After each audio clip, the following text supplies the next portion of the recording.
Incumbent advantage is one of those problems, and term limits is the solution. That high bar of consensus is met among the public. 80% of the voters support term limits for members of Congress. Republicans, Democrats, Independents, Americans of all stripes overwhelmingly agree that an era of professionalization in Congress has sent our nation into dysfunction, stalemate, and constant strife. Here in Ohio, both Democratic Congressman Greg Landsman and Republican Senator Bernie Moreno support the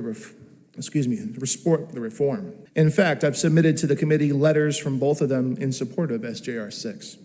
While in Ohio and other states, we have a true citizen legislatures, the representatives who live and work among those they represent, Washington is on another planet, with entrenchment and lack of accountability.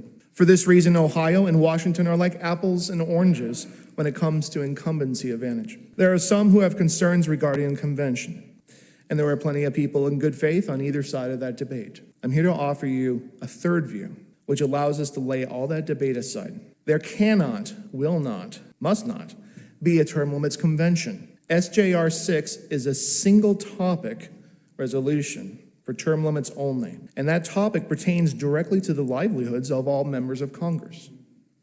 Later, when the states come close to 34 states, that threshold for calling a convention, Congress must step in to act to propose the term limits amendment themselves. And they will propose the amendment then for the very same reason that they won't today: self-interest.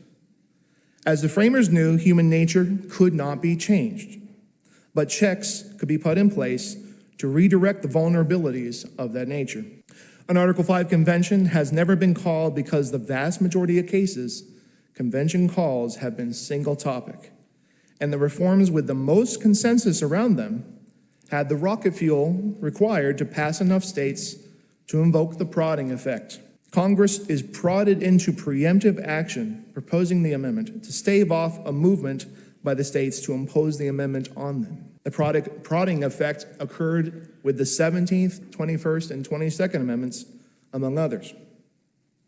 How much more will it be the case when term limits pertains directly to their own livelihoods?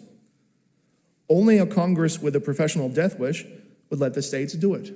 Their hand will be forced to respond to the will of the people, expressed through the states, while likely grandfathering themselves in and retaining credit for proposing this wildly popular reform. Your passage of SJR 6 helps us to help Congress